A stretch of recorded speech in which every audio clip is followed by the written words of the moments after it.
a bump coming up.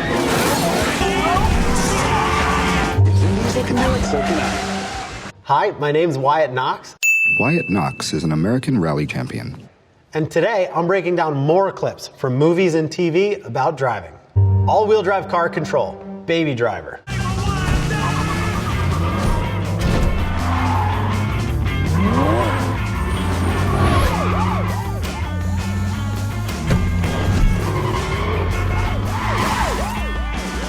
So an all-wheel drive turbocharged car is going to have a distinct advantage over a two-wheel drive car. Whether you have a front-wheel drive car or a rear-wheel drive car, you need to put all of your power through those wheels in order to get traction and go. Where an all-wheel drive car, with all wheels driven, you can have more power, a turbocharged engine like this, and put a lot of power down and get actual acceleration instead of just wheel spin.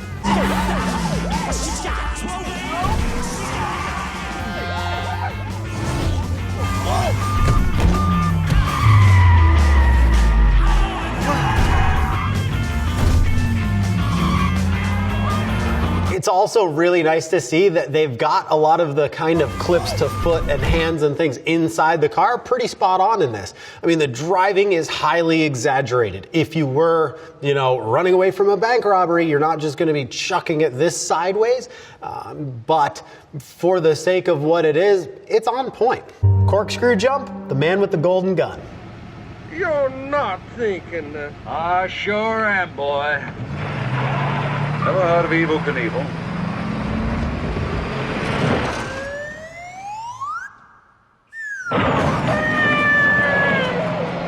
So this jump, believe it or not, is completely legit. So it looks here like the driver kind of takes off and goes right off this jump. I'm sure there was a longer run up and the driver had a little bit of time to get up to speed, find a steady speed, and then really just accelerate smoothly off of it. It was really well planned out as far as the curvature of things and the distance and the calculated speed. They actually slowed the clip down a little bit for the movie just because it happened so fast in real time.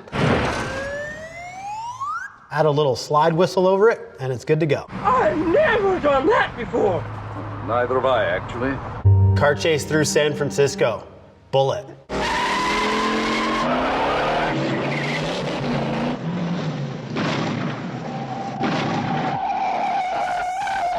So the thing about San Francisco is, as a driver, you've got these steep uphills, steep downhills, big off-cambered corners, and obviously the jumps that make this car chase so famous. So this scene's legendary, and I don't have too much bad to say about it. The one thing you will notice is the little green Volkswagen. I need some information. They go by that Beetle at least 4 times in this car chase. Other than that, fantastic driving, really good stuff. There's the green Volkswagen. There's the green Volkswagen. There's the green Volkswagen. There's the green Volkswagen. Right? It's the only thing I have bad to say about the whole chase. Pit maneuver, fast and furious.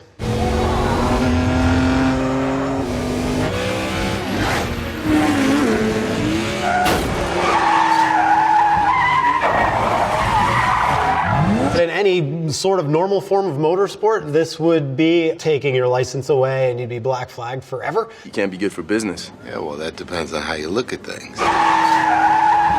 Essentially, a pit maneuver is when you hit the rear quarter panel of another car with the intention of spinning them out and around and crashing them so you can keep going. It's definitely something to be avoided. It's not that big a danger of crashing and going off the road, but what you'll see is especially your front fenders bend in and get bound up on those tires real easily, and then you're just giving yourself a flat tire and giving yourself a lot of problems down the road. You're a lucky man. How's that? You're still breathing. You're a lot better off just driving faster, but illegal street racing is what it is. Slingshot, Talladega Nights. Come on, man, slingshot it. Shake and bake, buddy! Slingshot engaged. Let's help a rival driver pass a teammate. In order to understand drafting, it's easy to think about one car traveling through the air, the resistance of pushing through all that air at the front of the car, but then also at the back. If you have 2 or 3 cars on the same team out there, you can do a lot to help each other out using that drafting phenomenon. It's just exciting that we're trying things like that. Yeah. So the slingshot move, there's two ways to do it. The way that they do it here, the two cars line up. Both of those cars are now gaining a bit of an advantage on that lead car. I'm not sure what to do with my hands. As the two cars approach the lead car, the rear car comes out and has a bit of a burst of speed for a moment to try and overtake that lead car. We're real happy with what was going on. What's also very common in NASCAR is when you get three cars close together, that lead car has a lot of drag on the front and the rear car has a lot of drag on the back, but that middle car is sort of just in a slipstream for a second. That's going to give him a really good potential acceleration for a moment, and if they capitalize on that, you can get that pass where you might not be able otherwise to have the horsepower to do so. Before you bike it! Handbrake turn, Die Hard with a vengeance. Hang the on, all right?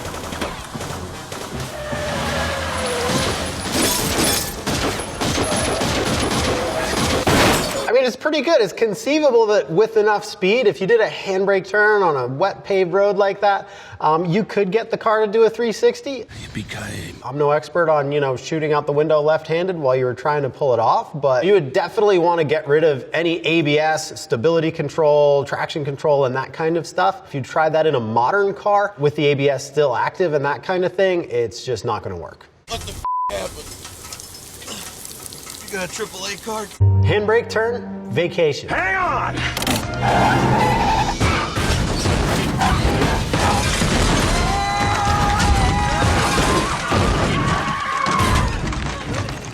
All right, so this is computer generated, but it does depict a pretty real scenario. So this is the Fast and Furious syndrome. If Vin Diesel can do it, so can I. Why are you as good as Vin Diesel? Things that are exaggerated through movies give people a little bit of the wrong idea on what works and what doesn't. So in a sports car or a rally car or something kind of low slung and wide, you get away with sliding around and chucking it sideways and doing handbrake turns and things like that. In anything that's a little bit narrower and a little bit taller, you've got a much higher center of gravity. Your risk of rollover is much, much higher. That's not what I was trying to do. Off-road driving, the Duke's a hazard.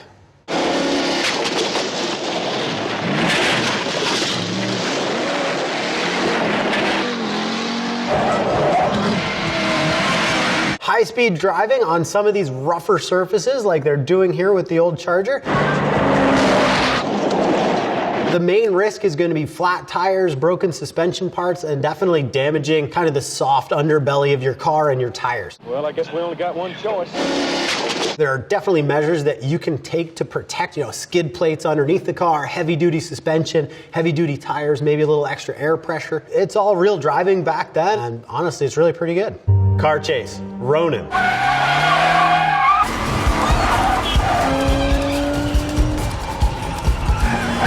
Those high-speed pursuits in narrow city streets like this chase through Paris. There's a lot of curbs, there's a lot of obstacles, vegetable carts as they love in the movie chase scenes and everything else. Nice. Like that.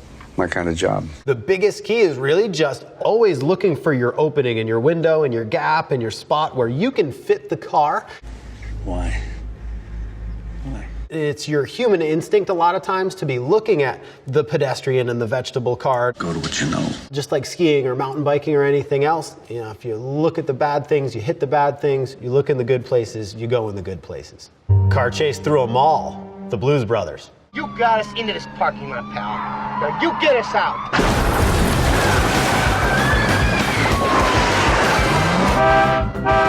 Fancy burgers. Yeah. Lots of space in this mall. So there's not a lot not to love about the Blues Brothers chase through the mall. There's nothing in there that your normal car couldn't really do.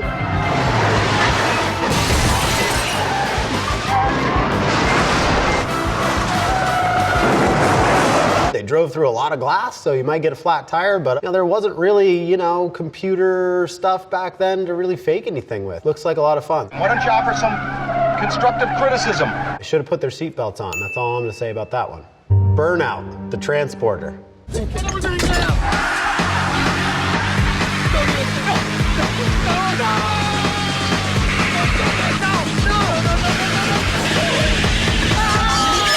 So the foot camera of doing that burnout isn't exactly right. I'm listening.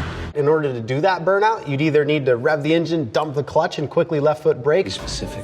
Dumping the clutch is when you rev the engine and quickly release the clutch in order to shock load those rear tires and give them a lot of quick acceleration to get them to break traction and start spinning. No long speeches, just keep it simple. Or manage both those tasks with just your right foot and heel and toe it to stay still doing a burnout. But also, obviously once he tries to jump the bridge, it all just goes into computer-generated land and he lands on a trailer and magically drives away. You're very good. Spikes on the hubcaps. Grease.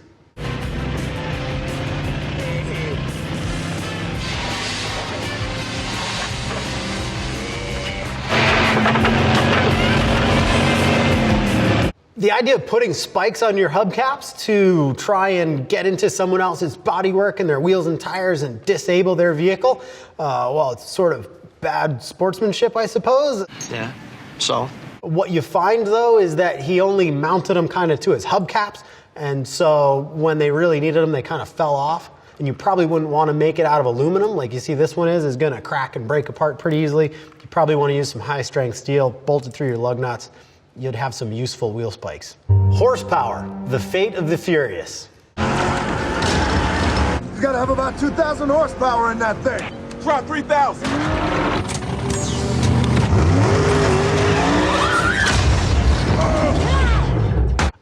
Two things on that. One, as long as both rear tires are spinning, it doesn't matter if you have 2,000 horsepower, 20,000 horsepower. He's not getting any traction on the road. He's not getting any grip. He's not pulling anyone anywhere at that point. Something about this whole thing that just doesn't add up to me. He might have 500 horsepower. He could have closer to 1,000 perhaps. And in this situation where you're trying to pull something, it's the difference between horsepower and torque is where you really might want to spend a little bit of time doing some homework. I'm going to keep it about the cars. Acceleration at higher speeds, you're worried about horsepower, but really pulling and moving and getting things going, you need a huge amount of torque. Jumping a car, the Dukes of Hazzard.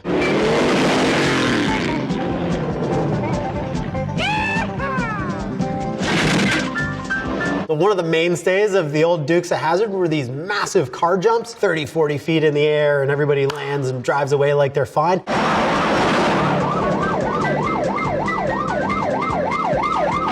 Helicopters.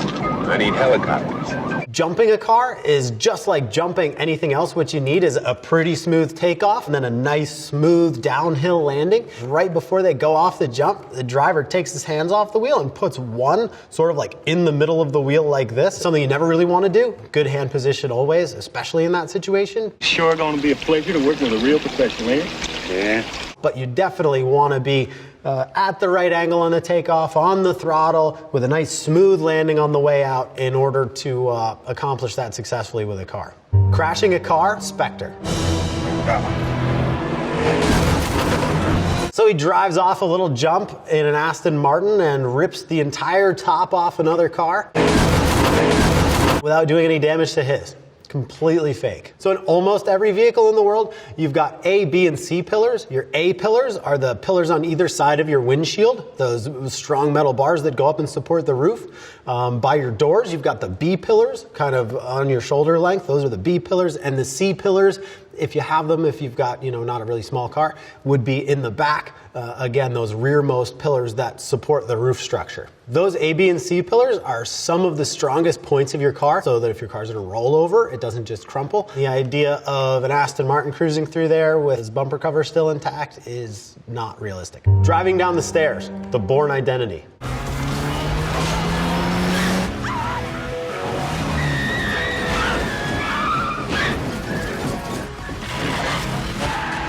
So this is a great car chase. It's all real driving. There's no kind of CG stuff going on. I'm just trying to do the right thing. As far as the Mini, it's cool to see in a movie like this because in a real situation, you're not going to be driving, the Astons and the Jaguars and the real, Bugattis or whatever it is. You want to drive what everybody else is driving. I got to figure this out. Whether or not a vehicle will be able to drive up or down stairs, really, you're looking at the approach angle, which is the angle you'll be able to drive up something between the bumper and the tire. the breakover angle, which is in the middle, and then your departure angle, which is the same thing, a line between your rear bumper and the bottom of your rear tire. That roughly tells you how much of an incline you could drive up or down or over. You wouldn't obviously want to take off the top quite as quickly as they did, you know, go a little easier and roll over, and same thing at the bottom. For driving down staircases and over things like that, a little Mini is actually a really good way to go. Conclusion. As much fun as it is to kind of poke around and see what could be more realistic, if you adhered by all of the actual laws of physics in the world, a lot of these car chases would be really boring. If one car spins out and the other one's just gone and that's the end of the scene, nobody wants to watch that. The way that they're filming some of these action chase scenes today is pretty spectacular to watch, and really enjoy a lot of it just as a viewer. Hey!